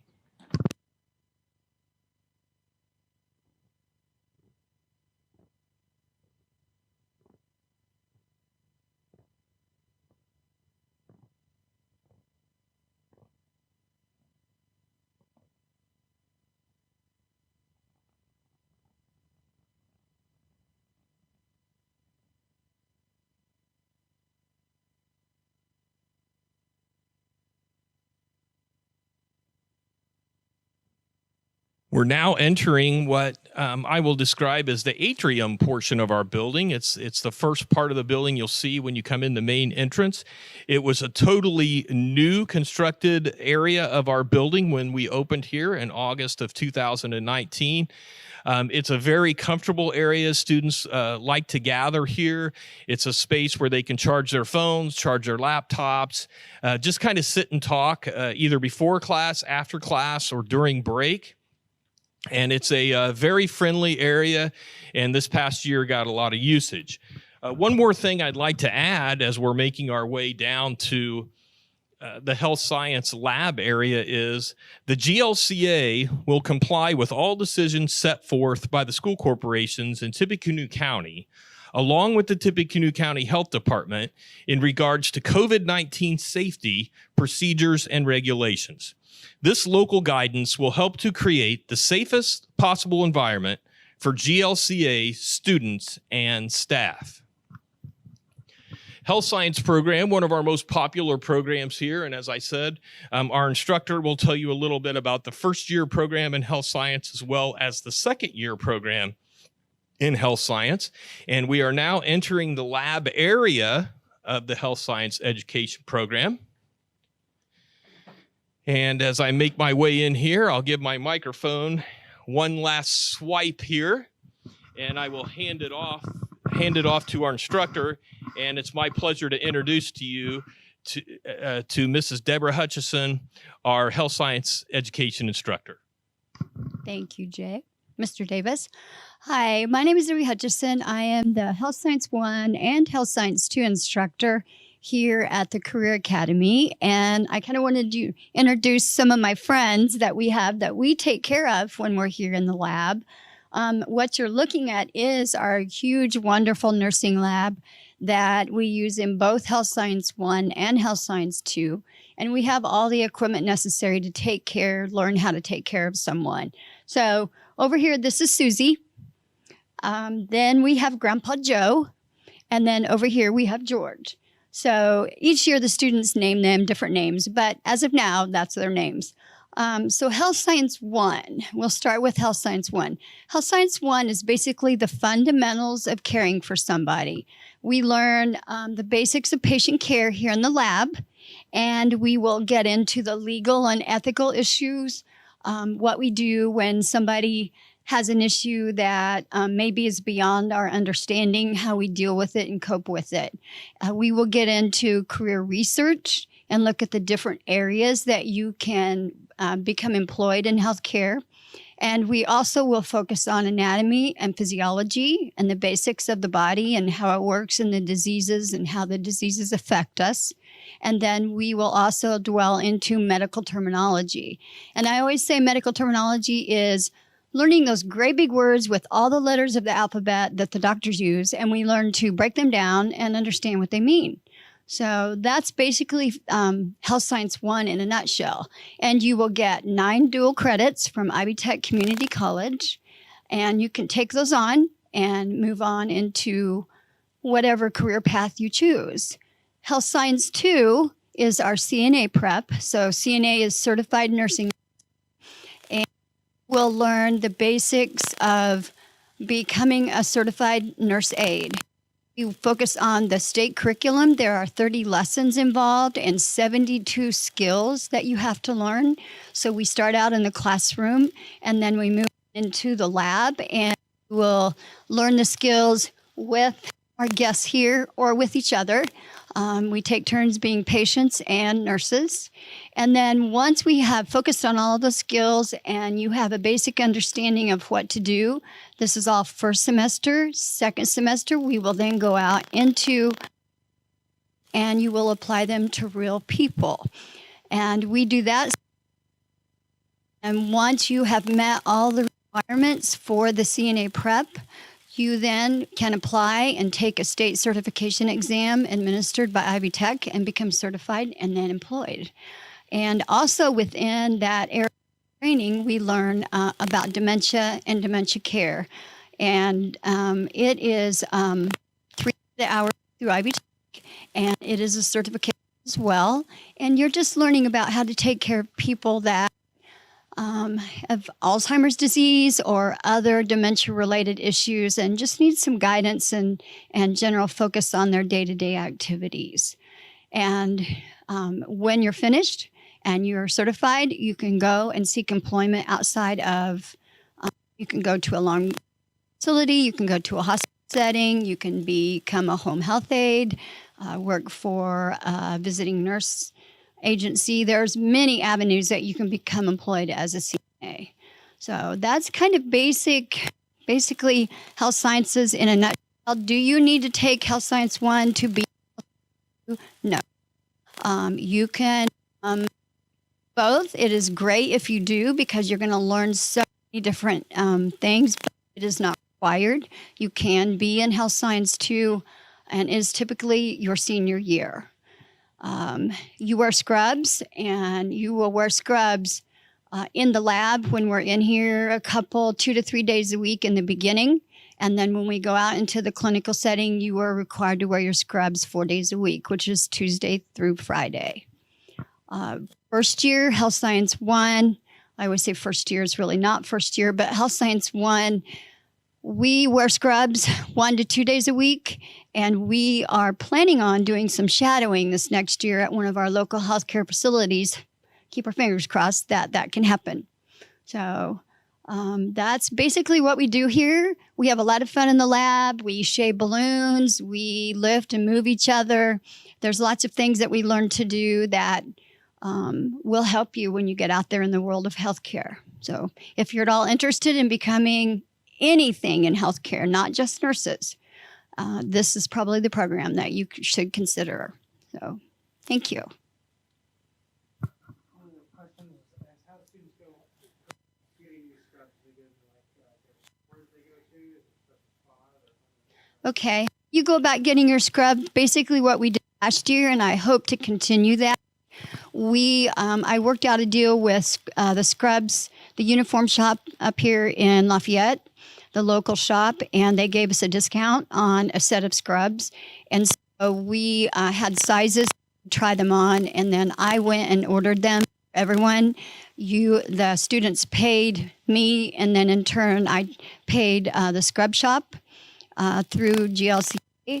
And then they brought all the scrubs to us, and you had your scrubs delivered here. So basically, I take care of it for you, and hopefully that will continue again this year.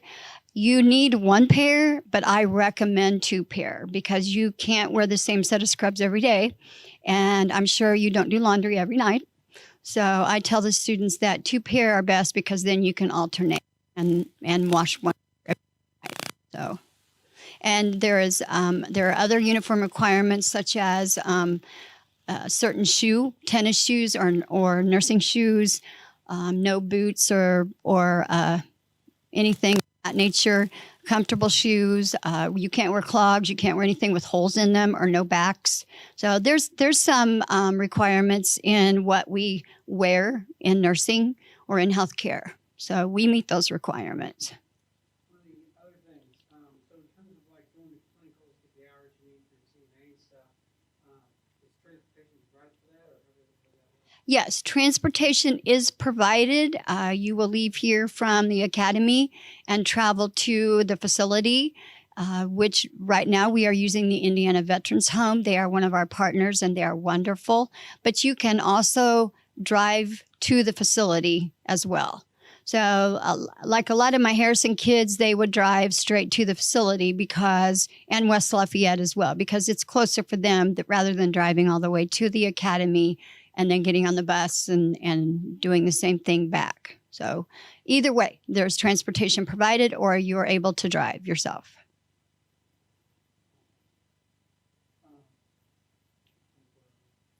Very good then. You give your outro. Well, if you have any questions, you can find me on the GLCA website. Please shoot me an email, and I will be more than happy to answer any questions that you have regarding the program. I didn't really dwell into the curriculum part of it. There's a lot there, and we break it down and make it simple, but yet we learn a lot. So if you have any questions, please find me on the website, and I will be more than happy to answer any of your questions. And I hope you all have a wonderful summer.